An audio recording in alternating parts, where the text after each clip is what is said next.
कैशी उसके अंदर होती है। आपने अक्सर वेबसाइट्स के अंदर देखा होगा कि एक वेबसाइट जब लोड होती है तो उसके फॉर्म्स को जग करते हैं। पहले कुछ सेकंड, एक सेकंड के लिए कुछ आता है, जैसे ही लोड होती है फॉर्म्स क्या हो जाते हैं, चेंज हो जाते हैं, वो जगिंग होती है। वो फॉर्म क्या होते हैं, आपके ऑप्टिमाइज नहीं होते। जो गूगल ये क्लेम करता है और नेक्स्ट ये क्लेम करता है कि हमने गूगल फॉन्ट्स की ऑप्टिमाइजेशन की हुई है, आपको उसको ऑप्टिमाइज करने की जरूरत नहीं है, आप उसको वहां से यूज करें। आपकी जब बिल्ड टाइम पे बनती है आपके फॉर्म सारे के सारे लग चुके हैं, तो नेक्स्ट से बनी हुई एप्लीकेशन और गूगल के फॉर्म यूज आपको कभी भी जगिंग नहीं रहती। इवन नेट स्लो इंटरनेट भी आपको जगिंग फील नहीं होती। तो ये गूगल के फॉर्म से आप यहाँ पे डिफरेंट इसके फॉर्म से कुछ भी यूज कर सकते हैं, तो वो ये यूज कर रहा था इंटरनेट। बाकी अगेन मेरा क्वेश्चन यहाँ पे ये था कि आपका क्लाइंट कंपोनेंट और सर्वर कंपोनेंट्स क्या होते हैं?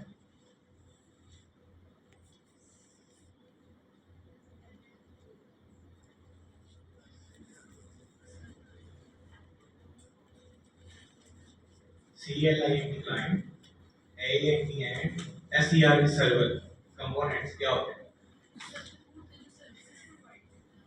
No, this is not.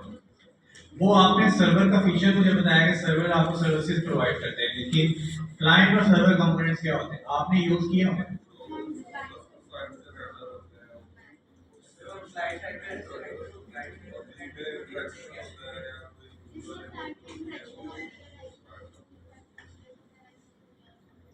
वो क्लाइंट कंपोनेंट हो गए होगी। मैंने इसका दो वर्ड में आंसर दिया था। क्लाइंट कंपोनेंट्स कौन से होते हैं? जी नहीं, ये नहीं। आपने ठीक है, वो स्टेट वगैरह यूज होती है, सारी चीजें यूज होती हैं, वो क्लाइंट कंपोनेंट होते हैं, लेकिन इनमें डिफरेंस क्या है? क्लाइंट और सर्वर।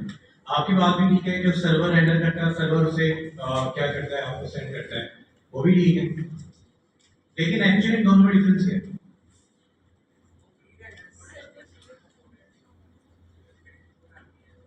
ठीक है, वो प्री रेंडर पड़े होते हैं, सर्व्स होते हैं, वो जब लोड होते हैं वो वेरी फास्ट होते हैं। क्लाइंट कंपोनेंट को पहले वो आना पड़ता है, वो फिर वेट होता है, फिर बनता है।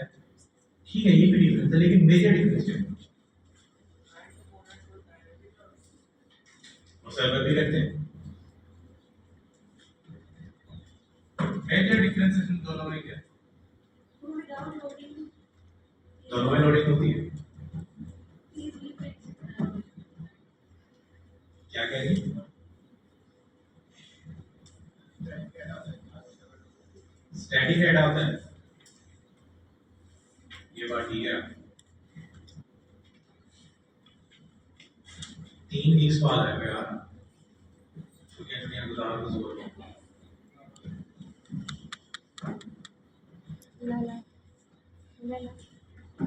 क्लाइंट और सर्वर में सिर्फ ये फर्क था। क्लाइंट सर्वर जो है बात की, सर्वर आपका स्टैटिक होता है, सर्वर के ऊपर स्टैटिक डाटा होता है आपका, चाहे वो बिल्ड टाइम में बने, एपीआई के थ्रू बने, डायनामिक बने, आपका हमेशा वो स्टैटिक होता है। क्लाइंट आपके पास क्या होता है, इंटरेक्टिव होता है, जिसके साथ यूजर इंटरेक्ट कर सकता है, ये डेफिनेटली तो सर्वर पे ही आता है, लेकिन क्लाइंट कंपोनेंट्स वो कंपोनेंट्स होते हैं जो कि आपके वेब इवेंट्स या उसको ट्रिगर करते हैं। सर्वर के ऊपर आप वेब इवेंट्स को यूज नहीं कर सकते। अब वेब इवेंट्स का क्या मतलब है कि अगर यूजर ने बटन पे क्लिक करना है तो क्लिक करना है, इंटरेक्टिविटी है, यूजर इंटरेक्ट कर रहा है, वो स्टैटिक डाटा नहीं है। स्टैटिक डाटा आपके वेब 1.0 के अंदर जिसे आप सिर्फ रीड करते हैं, आप उसके साथ कोई इंटरेक्टिविटी नहीं करते। वो इस तरह का जितना भी डाटा होता है वो आपका स्टैटिक डाटा होता है। जिसके साथ यूजर इंटरेक्ट करता है वो आपका इंटरेक्टिव डाटा होता है, रीड राइट होता है। मैंने एक बटन लगाया और बटन के क्लिक करने पे मे बी मेरा भी एक्शन ट्रिगर हो, या कि मेरा मॉडल ओपन अप हो, या मेरे पास कोई नेविगेट करे, उससे यूजर क्या हो रहा है, मेरा इंटरेक्ट हो रहा है। आपके जितने भी वेब इवेंट्स हैं, वेब इवेंट्स आपके जावास्क्रिप्ट वेब डेवलपमेंट के अंदर बहुत ज्यादा है। बटन के ऊपर आपका ऑन क्लिक है, इनपुट के ऊपर आपका ऑन चेंज होता है, लेकिन इसके अलावा जब आप कर्सर मूव करते हैं तो वो भी web events, on cursor move, on cursor up, on cursor down, on cursor left, on hover, on animation end, या काफी ज्यादा वेब इवेंट्स हैं जो कि मुझे भी नहीं पता, जितने मैंने यूज किए मैंने आपको वो बताया है। आपके वेब इवेंट्स जितने भी जावास्क्रिप्ट के वेब इवेंट्स हैं वेब डेवलपमेंट के ऊपर, वो आपके सारे के सारे क्लाइंट साइड पे यूज होते हैं, आप उन्हें सर्वर साइड पे यूज नहीं कर सकते।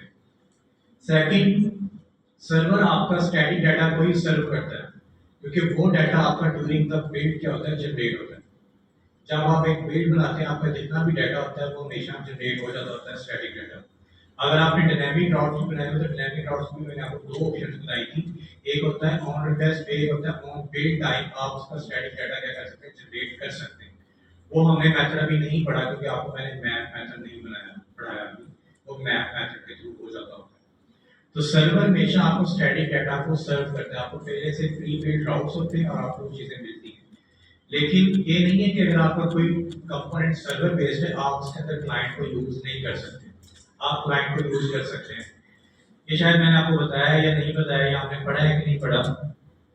क्लाइंट, अगर हम इसकी डिटेल पे जाते हैं तो एक चीज याद रखिएगा, सर्वर कंपोनेंट के अंदर आप क्लाइंट कंपोनेंट को इंपोर्ट कर सकते हैं। सर्वर कंपोनेंट के अंदर आप क्लाइंट कंपोनेंट को इंपोर्ट कर सकते हैं, बट एक क्लाइंट कंपोनेंट के अंदर आप सर्वर कंपोनेंट को कभी भी इंपोर्ट नहीं कर सकते। In this video, we'll take a look on server and client components in Next.js 30. पता नहीं जापनीज है या अमेरिकन। तो client component can be imported in server component, but server component cannot be imported in client component. In case अगर आपने client component के अंदर server component को import करना है, then आप उसको एक hydration mode को use करते हैं। वो सर्वर आपको Next.js ही प्रोवाइड करता है। वो क्या करता है कि एक आप क्लाइंट कंपोनेंट बनाएं, उसके अंदर सर्वर कंपोनेंट को एज अ चिल्ड्रन पास करें। आप क्लाइंट कंपोनेंट के अंदर सर्वर कंपोनेंट को एज अ चिल्ड्रन पास कर सकते हैं, बट डायरेक्टली आप उसमें पास नहीं कर सकते। एज अ चिल्ड्रन की बात हमने लेआउट्स के अंदर देखी थी, हमने देखा था कि चिल्ड्रन क्या होते हैं। कोई भी कंपोनेंट जो उस रूट से नीचे होते हैं, आपके सारे के सारे वो चिल्ड्रन होते हैं, और ये आपकी पेरेंट और चिल्ड्रन पे ही काम कर रही होती है। पेरेंट और जब आगे उसके चाइल्ड होते हैं। बाकी आप आज हम करेंगे सर्वर कंपोनेंट्स को भी देखेंगे, क्लाइंट कंपोनेंट्स को दोबारा भी देखेंगे। हमने ये स्टैटिक और उस पे डायनामिक राउटिंग भी पढ़ा था। यहाँ पे लिखा हुआ है server and client component, server components यहाँ पे इसकी डिटेल में लिखा हुआ है। तो आपके पास serve by default including the special field file located on the blah blah blah. और एक चीज मैंने आपको ये भी बताई थी कि Next.js के अंदर ऐप डायरेक्टरी के अंदर बाय डिफॉल्ट आपका जो कंपोनेंट बनता है वो सर्वर कंपोनेंट होता है। लेकिन अगर आप पेजेस डायरेक्टरी के साथ काम करते हैं तो बाय डिफॉल्ट आपका वो क्लाइंट कंपोनेंट बनता है। ये दोनों में डिफरेंस है, पेज राउटर में और ऐप राउटर में। ऐप राउटर के अंदर बाय डिफॉल्ट आपका जो कंपोनेंट बनता है वो सर्वर बनता है। पेज राउटर के अंदर बाय डिफॉल्ट जो आपका कंपोनेंट बनता है वो क्लाइंट कंपोनेंट बनता है। हमने पेज राउटर को यूज नहीं करना, हम सिर्फ और सिर्फ क्लाइंट जो है ऐप राउटर को यूज कर रहे हैं। ये दोनों में और क्लाइंट कंपोनेंट बनाने के लिए हम क्या करते हैं, सिर्फ और सिर्फ यूज क्लाइंट को से यूज करते हैं, और बाकी ये स्टेप खत्म है। आज जो हमें काम करना है वो हमें करना है रिएक्ट का। आपकी क्लास के दो हाफ चलेंगे, एक फर्स्ट हाफ के अंदर आपकी रिएक्ट हुआ करेगी, सेकंड हाफ के अंदर आपकी टेबल हुआ करेगी। आपको स्टाइलिंग और एक जो दोनों को खत्म करवाना है। तो सबसे पहले हम बेसिक कंसेप्ट की तरफ जाएंगे रिएक्ट के। मैं एक नेक्स्ट का एक नया प्रोजेक्ट बना के लेके आया हूँ। आपको मुझे नहीं पता आप बना के लेके आए कि नहीं आए, लेकिन मैंने क्वार्टर के फर्स्ट डे में ही आपसे ये रिक्वेस्ट की थी कि आप जब भी क्लास के अंदर आए तो घर से आप एक Next.js का प्रोजेक्ट बना के लेके आए, due to internet issue in class. मैंने कहा था यहाँ पे नहीं बनता, सब बन जाते हैं, सब नहीं बन जाते, लेकिन आप एक क्लास के अंदर हमेशा एक नया प्रोजेक्ट बना के लेके आए। अगर आपने पहले से बनाया काम उसमें भी हो जाएगा। नए प्रोजेक्ट का ये होता है कि आपको सिर्फ उसी क्लास के फीचर्स जो आपने इंप्लीमेंट किए होते हैं आपको पता होते हैं कि मैंने इस क्लास में ये वाला काम किया था। एक ही रेपो के अंदर जब आप काम करते हैं तो आपकी चीजें सारी के सारी मिक्सअप हो जाती है। तो अगर आपने प्रोजेक्ट नहीं बनाया हो तो अभी आपका बन भी नहीं सकता। तो जो भी आपका पुराना प्रोजेक्ट है आप उसे ओपन कर लें और उसको दोबारा इसके साथ प्रैक्टिस कर लें।